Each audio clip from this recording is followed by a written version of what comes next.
Yorana à tous et bienvenue dans votre journal sur TNTV au sommaire de ce samedi 9 mai. La pluie continue de fragiliser les reliefs de la côte Est. Ce matin à Papeete, un éboulement a provoqué une fermeture de la route pendant plusieurs heures et mobilisé d'importants moyens de secours. Un véhicule a été enseveli. Heureusement, la conductrice est indemne. Des caméras pour surveiller, dissuader et rassurer. À Uturua, la municipalité accélère le déploiement de la vidéosurveillance dans plusieurs zones sensibles. Un dispositif présenté comme une réponse concrète pour tenter de ramener un peu plus de tranquillité. À plusieurs milliers de kilomètres de Tahiti, les tohérés résonnent malgré la distance. À Toulouse, les étudiants polynésiens de métropole se sont retrouvés pour le Heiva des AEPF, un concours de chant et de danse devenu au fil des années un véritable moyen de faire vivre la culture maori loin du Fénois. La saga prépare déjà son édition 2026 avec plus de 700 enfants attendus venus de tout le Fénois. Pour maintenir ce projet éducatif et solidaire, l'association lance aujourd'hui un appel aux partenaires et aux dons. Nous en parlerons ce soir avec Christophe Allais, président de l'école de voile d'Aroué.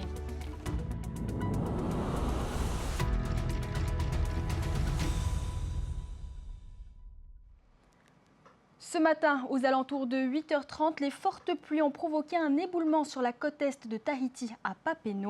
Dans les premières minutes, des informations faisaient état d'un véhicule enseveli. Retour sur les faits avec Sam Teinaure et Heiroa Tuahu. On a donc procédé à un périmètre de sécurité, donc d'environ 150 mètres de part et d'autre du glissement de terrain afin d'éviter que les véhicules s'approchent et pour tout risque de glissement de terrain supplémentaire. Dès l'arrivée des services de secours et d'intervention, un périmètre de sécurité a été établi. Les images sont impressionnantes. Des rumeurs de voitures ensevelies avaient circulé au moment de l'éboulement. Tous les moyens disponibles ont été rapidement déployés. Donc immédiatement, nous avons déclenché l'ensemble des secours sauvetage déblaiement de Pirée, mais également l'hélicoptère de la marine, l'A-35, pour une reconnaissance aérienne, et également les sapeurs-pompiers, bien sûr, d'Itia, ainsi que les forces de sécurité intérieure. Donc fort heureusement, le doute a été levé très rapidement, il n'y a pas de notion de victime. On est face à des troncs d'arbres et tout un glissement de terre qui est dû en fait, au torrent qui ravine et lié aux intempéries. La route est entièrement coupée, ce qui du coup nous pose des problèmes en matière notamment de secours, puisque le centre de secours d'Itia est situé de l'autre côté, donc on doit se réorganiser. La circulation a été bloquée durant plusieurs heures. L'intervention des engins lourds de la commune et du pays a permis de dégager rapidement les voies de circulation, mais la prudence reste de mise. Et donc la prudence reste de mise ce soir sur l'ensemble des îles du Vent. Les autorités appellent la population à éviter les déplacements inutiles, les sorties en mer et les activités en hauteur. La vigilance orange est donc maintenue. Dans le volet santé, à présent, attention à cet ennemi discret mais redoutable, le soleil. En Polynésie, les cas de cancer de la peau continuent d'augmenter et les professionnels de santé multiplient les opérations de prévention pour sensibiliser la population aux risques liés à l'exposition. Depuis 3 ans, l'Institut du cancer en Polynésie intervient directement sur les plages de Tahiti. C'est un reportage de Matai Horei sur les commentaires de Nicolas Pérez. Chaque année, entre 141 200 et 243 500 cas sont diagnostiqués en France métropolitaine. Au Fénois, une hausse régulière est observée depuis les années 80. Ainsi, et pour prévenir ce mal lié à l'exposition au soleil, les équipes de l'Institut du cancer vont au contact des populations les plus sensibles. Sur le cancer le plus agressif qui est le mélanome, on a à peu près une vingtaine de nouveaux cas par an. Donc on sait que ce n'est pas le cancer le plus fréquent, mais c'est le cancer le plus agressif. Parce qu'il va commencer par un tout petit grain de beauté qui n'est pas normal, mais il peut aller faire des métastases dans tout le corps. Donc c'est pour ça qu'il est dangereux. Mais malgré ces campagnes de sensibilisation, les comportements sont difficiles à modifier. Ça reste toujours difficile de déconstruire un peu les habitudes. C'est vrai que d'avoir le teint bronzé, c'est valorisé. Ça veut dire qu'on est en forme, qu'on est en bonne santé. Alors que ce qu'on oublie, c'est que le bronzage, c'est en fait un message de la peau qui dit « là, le soleil m'a agressé, donc je me protège ». en produisant de la mélanine et en essayant de bloquer les rayons du soleil. Donc en fait, ce n'est pas vraiment un message de la peau qui dit je vais bien, c'est plutôt un message de la peau qui dit là j'ai été brûlée donc je ne suis pas bien. Pour ce groupe de mamas venus profiter des bienfaits de la mer, ces informations un peu anxiogènes se sont révélées tout de même utiles. Ça fait peur, le cancer est une maladie de peau, mais ils veulent savoir et comment on va soigner. Il faut aller voir le médecin traitant, il faut aller voir le médecin biologique aussi. Pour celles et ceux qui n'auraient pas eu l'occasion de se rendre sur ce stand, l'ICPF offrira une nouvelle séance d'information le 30 mai à la Pointe-Vénus. Après la prévention santé, place à une autre préoccupation du quotidien, la sécurité. À Outoroa, la commune renforce progressivement son dispositif de vidéosurveillance face à une hausse des vols et des incivilités. Des caméras installées dans plusieurs secteurs stratégiques pour tenter de rassurer les habitants. Les précisions avec Jessica Doucet. En centre-ville, au marché ou encore près de la cité scolaire, les caméras sont désormais bien visibles.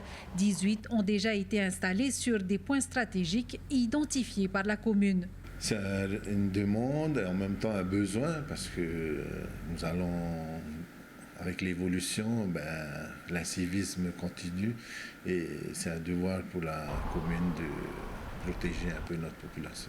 Nous ne sommes pas là pour espionner, nous sommes là pour faire de la protection. Et s'il y a des soucis ou des demandes de la population par rapport à des faits, nous serons là et prêts à les aider avec la gendarmerie. Les images seront transmises en continu à la brigade de police avec une surveillance assurée 24 heures sur 24. Les caméras extérieures sont dotées de possibilités de 360 degrés et d'un zoom très puissant qui pouvant aller jusqu'au quai par exemple de Taha. On a un système de batterie au cas où il y a des coupures de courant. Nous sommes en phase de finalisation des travaux. Normalement, au mi du mois, on devrait terminer la phase et inaugurer avec le haut-commissaire. Un dispositif qui répond à une attente forte sur le terrain. Par rapport au vol ou ce genre de choses? Oui, et c'est toujours passé quelque chose ici et on ne peut pas juger qui que ce soit. Mais avec les caméras, c'est une très très bonne chose. Je ne sais pas si c'est le tabac les caméras, mais en tout cas, merci quoi. C'est une bonne chose quand même. Mais plus de rondes, ça serait mieux aussi, hein. À terme, il y aura plus d'une quarantaine de caméras installées aux quatre coins de la commune. Certaines permettront de surveiller les zones de mouillage, le rahoui, même le motu au Fétaro sera couvert. La priorité du conseil municipal, renforcer durablement la sécurité de tous. Et justement, les cambriolages continuent d'inquiéter dans plusieurs communes. À Mahina, la cuisine centrale a de nouveau été la cible d'un vol avec effraction. Près de 350 kilos de denrées alimentaires destinées aux cantines scolaires ont été emportés. Une enquête a été ouverte.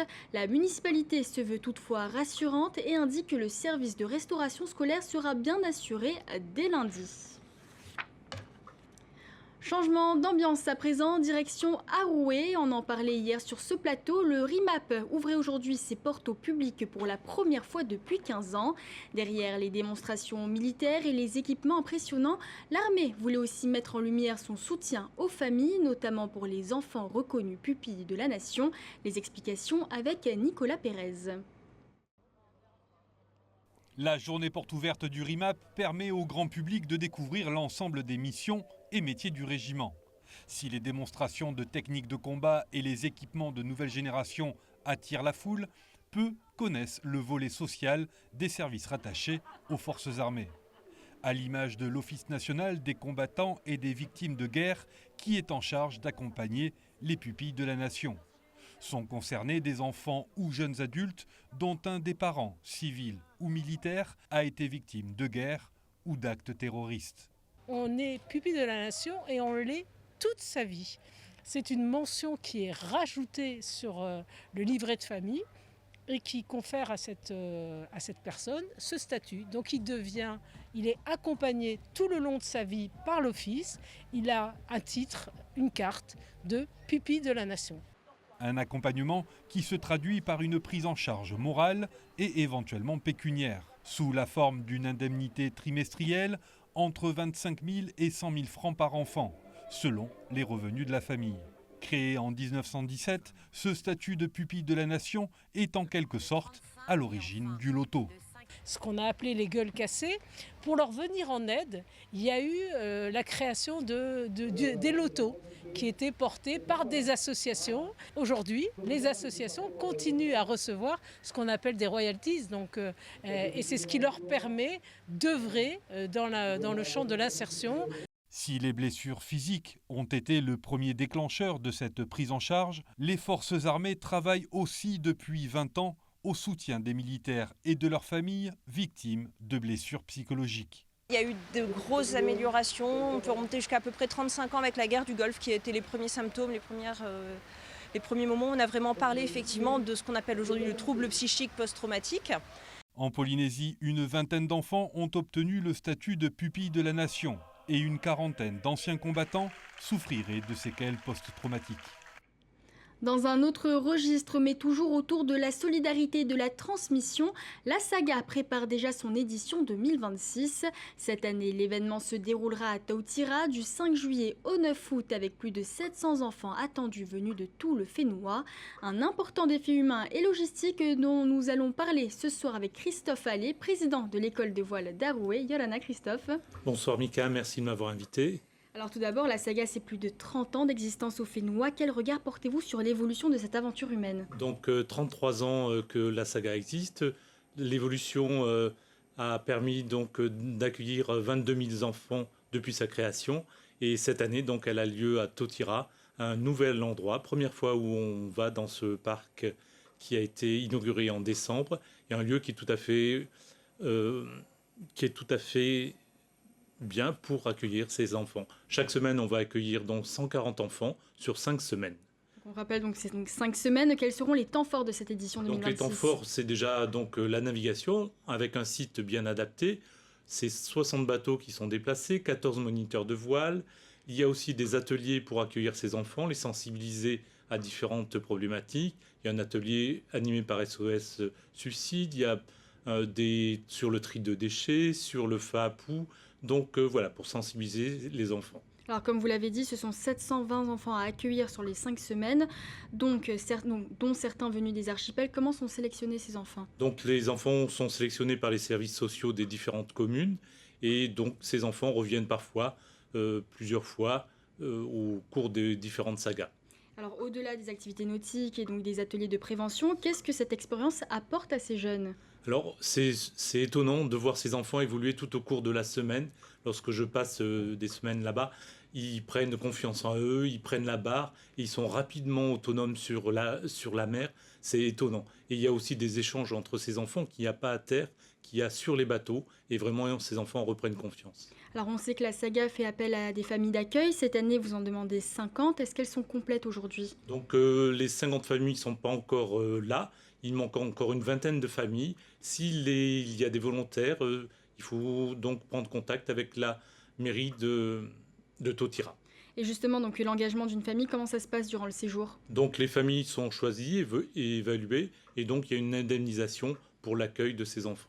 Alors aujourd'hui, quels sont les besoins les plus urgents pour assurer le bon déroulement de cette édition 2026 côté financement ? Donc le financement, c'est quand même plusieurs dizaines de millions pour financer l'accueil de ces enfants. Donc il y a une partie qui est donnée par les institutionnels et il nous reste quand même l'appel pour des particuliers qui veulent éventuellement parrainer un enfant et qui recevront donc en contrepartie un courrier de l'enfant et donc avec le tout ce sourire de ces enfants sur l'eau. Alors le budget global est annoncé à plus de 40 millions de francs. Vous êtes donc à la recherche de partenaires et de parrains. Quel type donc de partenaires recherchez-vous ? Quel type de soutien recherchez-vous ? Donc on recherche le soutien donc des entreprises qui peuvent donc nous aider et aussi de particuliers qui sont régulièrement là pour soutenir cette opération qui dure déjà depuis 33 ans grâce à Doudou Cornette de Saint-Cyr. Alors pour soutenir le financement de l'édition 2026, est-ce que vous prévoyez des événements pour amasser quelques fonds ?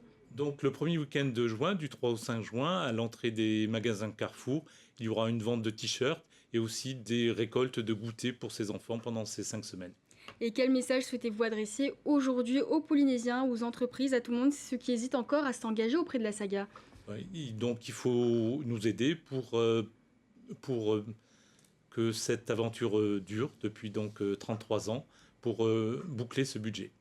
Merci beaucoup Christophe Allais d'avoir accepté notre invitation. Merci Mika. Et si vous souhaitez soutenir l'association, faire un don, devenir partenaire ou simplement vous renseigner, toutes les informations sont à retrouver sur notre site www.tntvnews.pf. Autre engagement fort, celui des étudiants polynésiens installés en métropole. Hier à Toulouse, les associations d'étudiants polynésiens de France se retrouvaient pour leur Heiva annuel, un concours de chant et de danse imaginé pour faire vivre l'âme du Whenua en métropole.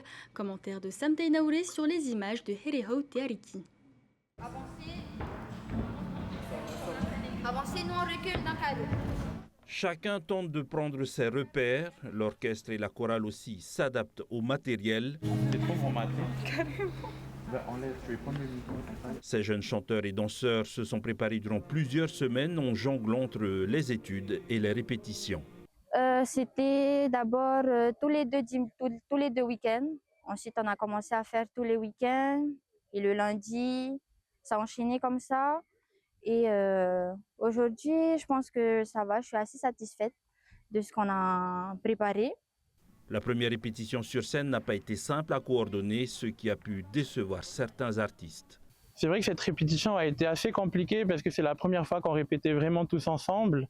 Ça s'est ressenti, mais moi je reste confiant, j'ai confiance en mes artistes. Ça fait depuis des semaines et des mois qu'ils s'entraînent. Et là, de toute façon, tout de suite après, on va aller s'entraîner dans un parking ou un espace qu'on va trouver.